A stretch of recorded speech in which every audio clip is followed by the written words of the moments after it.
അപ്പോൾ ഇന്ന് ഈ അൻവറിന്റെ വെളിപ്പെടുത്തലിൽ ഫേസ്ബുക്കിൽ പരോക്ഷ വിമർശന പോസ്റ്റുമായി CPM മലപ്പുറം മുൻ ജില്ലാ സെക്രട്ടറി PP വാസുദേവൻ, അതായത് ഇന്നലെ CPMന്റെ സംസ്ഥാന സെക്രട്ടറി തന്നെ ഇത് CPMനെ ഇത്തരം കാര്യങ്ങളോട് കൂട്ടിക്കെട്ടണ്ട എന്ന് പറഞ്ഞപ്പോൾ സ്വാഭാവികമായി നമ്മൾ മനസ്സിലാക്കേണ്ടത് മുഖ്യമന്ത്രിക്കെതിരെയാണ് ആ വാക്ക്. അതായത് സർക്കാർ ചെയ്യുന്ന ചെയ്തികൾക്ക് പൂർണ്ണമായും പാർട്ടി ഉത്തരവാദിയല്ല. കാരണം സാധാരണക്കാരായ ലക്ഷോപലക്ഷം പാർട്ടി പ്രവർത്തകരെ വല്ലാത്ത തരത്തിൽ സർക്കാരിനെതിരെ ചിന്തിപ്പിക്കുന്നതാണ് അൻവറിന്റെ പല വെളിപ്പെടുത്തലുകളും. അത് അൻവർ ഇങ്ങനെ പബ്ലിക് ഡൊമൈനിൽ വന്ന് സംസാരിക്കാൻ സാധിക്കുമെന്ന ചോദ്യം വേറൊരു തലത്തിൽ നിൽക്കുന്നു. അവിടെയാണ് PP വാസുദേവനെ പോലെ മലപ്പുറത്തെ മുതിർന്ന ഒരു നേതാവ് വിമർശനവുമായി വരുന്നത്. കുരുക്ഷേത്ര യുദ്ധത്തിൽ ഭീഷ്മ പിതാമഹനെ വീഴ്ത്തിയത് ശിഖണ്ഡിയെ മുൻപിൽ നിർത്തിയാണ്. ഉന്നം വേറെയാണ്, ജാഗ്രത എന്നായിരുന്നു അദ്ദേഹത്തിന്റെ ആദ്യ പോസ്റ്റ്.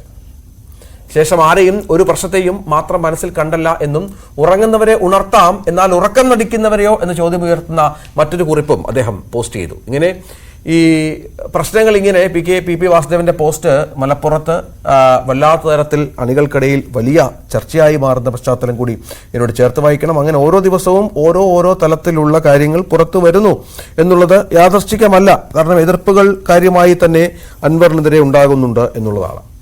CV അനുമോദ് വിവരങ്ങൾ പങ്കുവെക്കും. അനുമോദ്, പാർട്ടിയുടെ പിന്തുണയോടുകൂടിയല്ല, പൂർണ്ണ പിന്തുണയല്ല, പക്ഷേ ഈ സൈബർ അണികളുടെ അടക്കം നമ്മൾ പലപ്പോഴും ചർച്ച ചെയ്തിട്ടുള്ളതുപോലെ വലിയ പിന്തുണ അൻവറിനുണ്ട്.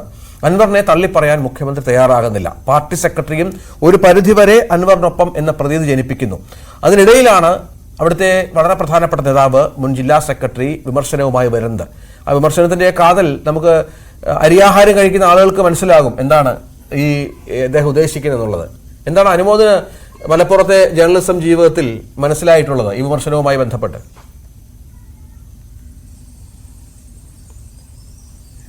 Good morning Ranjith, Krishnendu. ഈ ഒരു പോസ്റ്റ് മലപ്പുറത്തെ ഇടതുപക്ഷ നേതാക്കൾ അവരുടെയൊക്കെ മനസ്സിലുള്ള ഒരു പോസ്റ്റാണ് എന്ന് വേണം നമുക്ക് മനസ്സിലാക്കാൻ. കാരണം PP വാസുദേവൻ മലപ്പുറത്തെ മുതിർന്ന കമ്മ്യൂണിസ്റ്റ് നേതാവാണ്. മലപ്പുറത്ത് അറിയാം, ലീഗിനെതിരെ വലിയ പോരാട്ടങ്ങൾ നടത്തിയാണ് ഇവിടെ ഇടതുപക്ഷ പ്രസ്ഥാനം പിടിച്ചു നിന്നിരുന്നത് ഒരു കാലത്ത്. അന്നേ കാലം മുതൽ ഈ ഒരു മേഖലയിൽ രാഷ്ട്രീയത്തിൽ കറ കളഞ്ഞ കമ്മ്യൂണിസ്റ്റായി ജീവിക്കുന്ന വ്യക്തിയാണ് PP വാസുദേവൻ മാഷ്. അദ്ദേഹം ജില്ലാ സെക്രട്ടറി ആയിരുന്നു. കഴിഞ്ഞ ടൈമിലാണ് അദ്ദേഹം ആ ഒരു പദവിയിൽ നുഴഞ്ഞത്. പക്ഷെ അദ്ദേഹത്തിന് ഈ പോസ്റ്റ് കൃത്യമാണ്. കുരുക്ഷേത്ര യുദ്ധത്തിൽ ഭീഷ്മ പിതാമഹനെ വീഴ്ത്തിയത് ശിഖണ്ഡിയെ മുൻനിർത്തിയാണ്, ഉന്നം വേറെയാണ്, ജാഗ്രത. അത് ആരെ ഉദ്ദേശിച്ചാണെന്ന് കൃത്യമായി മനസ്സിലാക്കിയപ്പോൾ ഭീഷ്മ പിതാമഹൻ കുരുക്ഷേത്രത്തിൽ അധർമ്മത്തിന്റെ പക്ഷത്തായിരുന്നു എന്നുള്ള ചോദ്യങ്ങൾ പലരും ഉന്നയിച്ചപ്പോഴാണ് രണ്ടാമത്തെ പോസ്റ്റ് അദ്ദേഹം ഇട്ടത്. ആർക്കും ആരെയും പകരം വെക്കാം, താൻ അതിന് ഉത്തരവാദിയല്ല. ഞാൻ പറഞ്ഞത് ഒരാളെയോ ഒരു പ്രശ്നത്തെയോ മനസ്സിൽ കണ്ടല്ല. ഏതു പ്രശ്നമെടുത്താലും അത് അവസാനം ചെന്ന് നിൽക്കുന്നത് എവിടെയാണെന്ന് ആർക്കാണ് അറിയാത്തത്. സംശയം ഉന്നയിക്കുന്നത് മനസ്സിലാകാത്തത് കൊണ്ടല്ല, ആത്മനിഷ്ഠമായ സ്വന്തം നിലപാടിന്റെ ഭാഗമാണ്. ഉറങ്ങുന്നവരെ ഉണർത്താം, എന്നാൽ ഉറക്കം നടിക്കുന്നവർ. കൃത്യമാണ് ആ ഒരു പോസ്റ്റിലെ കാര്യങ്ങൾ നമുക്ക് മനസ്സിലാക്കാൻ കഴിയും. അതായത് പാർട്ടിയെ യഥാർത്ഥത്തിൽ PV അൻവറിയുടെ വലിയ പ്രതിസന്ധിയിലാണ് കൊണ്ടുവന്നിരിക്കുന്നത്. തള്ളിപ്പറയാനും വയ്യ, ഉൾക്കൊള്ളാനും വയ്യ. ഒരു സ്വതന്ത്ര MLA എന്നതിന്റെ സകലമാന പരമാധികാരവും അൻവർ ഇവിടെ ഉപയോഗിച്ചുകൊണ്ടിരിക്കുകയാണ്. പാർട്ടിക്ക് സംസ്ഥാന സെക്രട്ടറിക്ക് പോലും അദ്ദേഹത്തെ നിയന്ത്രിക്കാൻ കഴിയാത്ത അവസ്ഥ.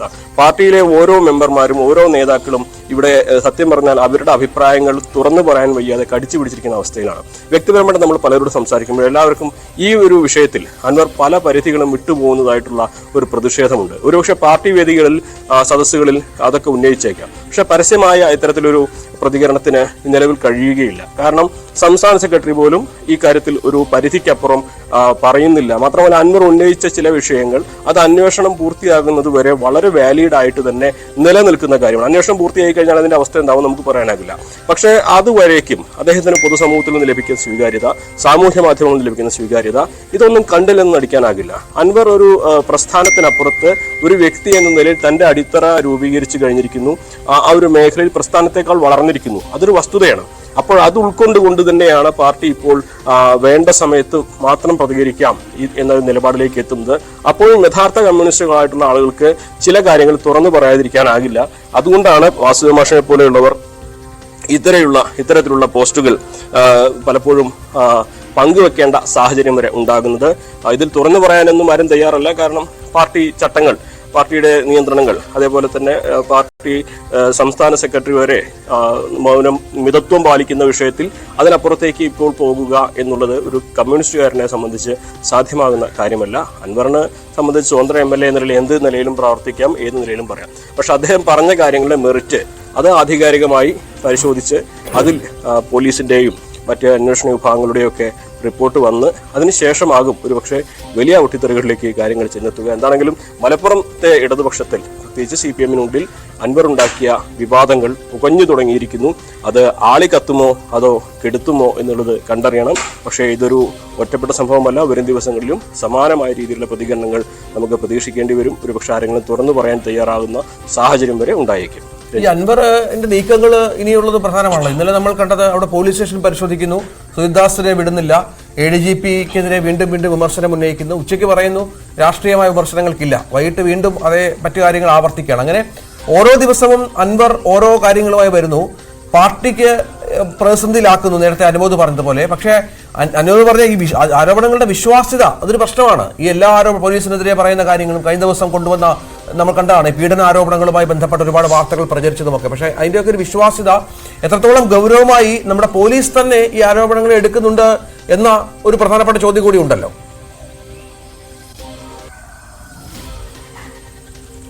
തീർച്ചയായും അത് തന്നെയാണ് പ്രധാനപ്പെട്ട കാര്യം. മുഖ്യമന്ത്രിക്കെതിരെ എഴുതി കൊടുത്ത പരാതികളിൽ അദ്ദേഹത്തിന് എനിക്ക് മനസ്സിലാക്കാൻ കഴിഞ്ഞിടത്തോളം, ഒരുപക്ഷെ ഞാൻ പറഞ്ഞതിൽ അപ്പുറത്തുള്ള കാര്യങ്ങൾ ഉണ്ടായിരിക്കാം, പക്ഷെ എനിക്ക് മനസ്സിലാക്കാൻ കഴിഞ്ഞിടത്തോളം കാര്യം അദ്ദേഹം ഹാജരാക്കിയത് സുജിത് ദാസ് സംസാരിച്ച ആ ശബ്ദ സന്ദേശം മാത്രമാണ്, റെക്കോർഡ് ചെയ്ത സന്ദേശം മാത്രമാണ് എന്നുള്ളതാണ്. അതിനപ്പുറത്തേക്ക് മറ്റ് വീഡിയോ സന്ദേശങ്ങളോ ശബ്ദ സന്ദേശങ്ങളോ തെളിവുകളോ അദ്ദേഹം കൈമാറിയതായിട്ട് പ്രാഥമികമായിട്ട് എനിക്ക് വ്യക്തമായിട്ടില്ല. ഒരുപക്ഷെ ഉണ്ടായേക്കാം, ഉണ്ടാകാതിരിക്കാം. അതുതന്നെയാണ് ഇവിടെ പാർട്ടി നേതാക്കൾ പറയുന്നതിന്റെ ഒരു പ്രധാന പ്രശ്നം അതാണ്. എന്തുകൊണ്ട് നടപടി എടുക്കുന്നില്ല എന്ന ചോദ്യത്തിന് വെറും ആരോപണങ്ങൾ മാത്രം വെച്ച് നടപടിയെടുക്കാനാകില്ല, തെളിവുകൾ വേണം. തെളിവുകളില്ലാതെ ഒരു ADGPയെ പോലെയുള്ള ഒരു മുതിർന്ന ഉദ്യോഗസ്ഥനെതിരെ നടപടി സാധ്യമല്ല. സുജിത് ദാസിനെ സസ്പെൻഡ് ചെയ്തതിന്റെ കാരണം അദ്ദേഹത്തിന്റെ ഫോൺ സംഭാഷണത്തിൽ അദ്ദേഹം സർവീസിലുള്ള മുതിർന്ന ഉദ്യോഗസ്ഥരെയും സമാന ഉദ്യോഗസ്ഥരെയും ഒക്കെ മോശമായി സംസാരിച്ചു, ചട്ടലംഘനം നടത്തി. ഒരു സിവിൽ സർവീസ് ഉദ്യോഗസ്ഥന്റെ മാന്യതയ്ക്ക് ഉതകുന്ന തരത്തിലല്ല അദ്ദേഹം MLAയുമായി സംസാരിച്ചത്. ആ ഒരു സിവിൽ സർവീസിന്റെ ശോഭ കെടുത്തുന്ന തരത്തിൽ, അല്ലെങ്കിൽ അതിന്റെ ഒരു നില മറന്ന് അദ്ദേഹം സംസാരിച്ചു എന്നുള്ള ചില കാര്യങ്ങൾ കണ്ടെത്തിയാണ്. അതാണ് ആ സസ്പെൻഷന്റെ പിന്നിലുള്ളത്. രണ്ടാമതായിട്ട് അദ്ദേഹം ഉന്നയിച്ച ഓരോ പ്രശ്നങ്ങൾ, റിദ്വാൻ ബേസിൽ വധമാവട്ടെ, സ്വർണ്ണക്കടത്ത് കേസാവട്ടെ, ASIയുടെ ആത്മഹത്യയെ തുടർന്നുണ്ടായ പ്രശ്നങ്ങളാവട്ടെ, അതേപോലെ ADGPക്കെതിരെ സ്വത്ത് സമ്പാദന കേസാവട്ടെ, ഈ വിഷയങ്ങളിലൊക്കെ വിശദമായ അന്വേഷണം നടത്തിയതിന് ശേഷമേ പോലീസ് അതിന്റെ ഒരു കൺക്ലൂഷനിലേക്ക് എത്തുള്ളൂ. കാരണം ഉന്നയിച്ച ആരോപണങ്ങൾ അതീവ ഗുരുതരമാണ്. ADGPക്കെതിരെയാണ് അദ്ദേഹം ഉന്നയിച്ചിരിക്കുന്നത്. ഇപ്പോൾ ADGPക്കെതിരെ ഈ ഒരു RSS നേതാക്കളുമായുള്ള കൂടിക്കാഴ്ചയെ തുടർന്ന് ഉണ്ടായ പ്രശ്നങ്ങൾ അത് മറ്റൊരു തലത്തിലേക്ക് ഈ വിവാദങ്ങളെ കൊണ്ടു എത്തിക്കുമെന്ന് പറയാനാകില്ല.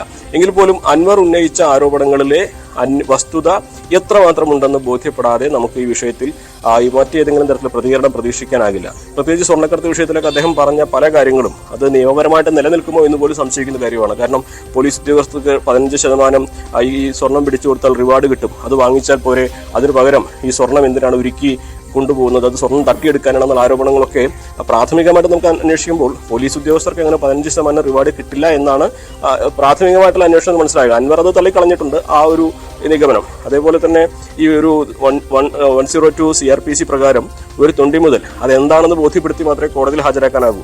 ഇത് സ്വർണ്ണമിശ്രിതമാണെന്ന് പറഞ്ഞ് കോടതിയിൽ കൊണ്ടുപോയാൽ നിൽക്കില്ല. അപ്പോൾ അതിനുള്ളിൽ സ്വർണ്ണം പലപ്പോഴും ക്യാപ്സൂൾ രൂപത്തിൽ ശരീരത്തിനുള്ളിൽ ഒളിപ്പിച്ചാണ് ഈ സ്വർണം കടത്തുന്നത്. അപ്പോൾ അത് ഉരുക്കി എന്താണെന്ന് ബോധ്യപ്പെടുത്തിയേ കോടതിയിൽ ഹാജരാക്കാനാകുള്ളൂ. അപ്പോൾ അങ്ങനെ പല കാര്യങ്ങൾ നിയമപരമായിട്ടുണ്ട്. അൻവർ ഇതിനൊക്കെ തള്ളിക്കളയുന്നുണ്ട്. എങ്കിൽ പോലും അപ്പൊ ഈ പോലീസിന്റെ അന്വേഷണത്തിൽ വേണം ഈ കാര്യത്തിൽ നിയമപരമായിട്ട് ഈ അൻവർ ഉന്നയിച്ച ആരോപണങ്ങൾ നിലനിൽക്കുന്നതാണോ അല്ലയോ എന്നുള്ള കാര്യങ്ങളൊക്കെ വ്യക്തമാകാൻ. അപ്പോൾ എന്താണെങ്കിലും ഇതിൽ അദ്ദേഹത്തിന്റെ ആരോപണങ്ങൾ അന്വേഷണമാണ് പ്രധാനം. മരമുറി കേസ് അടക്കമുള്ള വിഷയം, അതായത് SP ഓഫീസിലെ മരമുറി കേസ് അടക്കമുള്ള വിഷയങ്ങൾ ഇതിൽ വരും. അപ്പോൾ അതിനുശേഷമേ പാർട്ടിക്ക് യഥാർത്ഥത്തിൽ ഇതിലൊരു വ്യക്തമായ ഒരു പരസ്യ നിലപാട് സ്വീകരിക്കാനാകൂ എന്നുള്ളതാണ് വസ്തുത. കാരണം ഉന്നയിച്ച കാര്യങ്ങളിൽ എന്തെങ്കിലും വസ്തുതയുണ്ടെങ്കിൽ സ്വാഭാവികമായിട്ടും അത് നടപടിയെടുക്കേണ്ടത് തന്നെയാണ്. അതിലേക്ക് സർക്കാർ നീങ്ങുകയും ചെയ്യും. പക്ഷേ അതുവരേക്ക് പാർട്ടിയെ പ്രതിസന്ധിയിലാക്കുന്ന തരത്തിൽ വലിയ തോതിലുള്ള പ്രവർത്തനങ്ങൾ, ഇന്നലെ ഇപ്പോൾ മാമിയുടെ വീട്ടിൽ പോയി അവിടെ നിന്ന് അദ്ദേഹം രേഖകൾ പരിശോധിച്ചു, മാധ്യമങ്ങളെ കണ്ടു. വൈകുന്നേരം കോട്ടയ്ക്കൽ പോലീസ് സ്റ്റേഷനിലെത്തി അവിടുത്തെ കെട്ടിടം പരിശോധിക്കുന്നു. അപ്പോൾ സാധാരണ പാർട്ടിക്ക് നിയന്ത്രിക്കാൻ കഴിയുന്നതിനപ്പുറത്തേക്ക് ഈ കാര്യങ്ങളൊക്കെ വളരുമ്പോൾ ഉണ്ടാകുന്ന ഒരു പ്രതികരണമായിട്ട് വേണം പി വാസുദേവൻ മാഷയുടെ ഈ പോസ്റ്റിനെ കാണുവാൻ പാർട്ടിയെ പ്രതിസന്ധിയിലാക്കുന്നുണ്ട് എന്നുള്ള കാര്യത്തിൽ യാതൊരു സംശയവുമില്ല. പാർട്ടി അൻവർ വിഷയത്തിൽ യഥാർത്ഥത്തിൽ വലിയ പ്രതിസന്ധിയിൽ തന്നെയാണ്. ഒരു മുതിർന്ന നേതാവ് സ്വകാര്യ സംഭാഷണത്തിൽ പറഞ്ഞത് ഭസ്മാസുരന് വരം കൊടുത്ത അവസ്ഥ എന്നുള്ളതാണ്. അതിവിടെ പറയുന്നത് തികച്ചും സ്വകാര്യമായ ഒരു വിഷയമാണെങ്കിലും ഈ വിഷയവുമായി താരതമ്യം ചെയ്യാവുന്ന ഒരു ഉപമയായതുകൊണ്ട് മാത്രമാണ്. അങ്ങനെ ഒരു വലിയ പ്രതിസന്ധിയാണ് ഇപ്പോൾ മലപ്പുറം ജില്ലയിൽ പ്രത്യേകിച്ച് CPM നേരിടുന്നത്. കാരണം പാർട്ടിക്കും അതീതനായി അൻവർ വളർന്നുകൊണ്ടിരിക്കുകയാണ് രഞ്ജിത്ത്. ശരി, അനുമോദാണ് വിവരങ്ങൾ പങ്കുവച്ചത്. അൻവർ CPM ഉണ്ടാക്കുന്ന പ്രതിസന്ധി ചെറുതല്ല. ഇവരുടെയൊക്കെ ആനുകൂല്യം എന്ന് പറയുന്നത് സ്വതന്ത്ര MLA-മാരാണ്. അവർക്ക് പാർട്ടിക്ക് നടപടിയെടുക്കാൻ സാധിക്കില്ല. എന്തെങ്കിലുമൊക്കെ പറഞ്ഞു വെക്കാം, ഒന്ന് അടക്കാൻ ശ്രമിക്കാം എന്നതിനപ്പുറം ഒന്നും ചെയ്യാൻ സാധിക്കില്ല. അതിന്റെ എല്ലാ ആനുകൂല്യങ്ങളും അൻവർ മുതലാക്കുന്നുണ്ട് എന്നുള്ളതാണ്. ഇതിനിടെ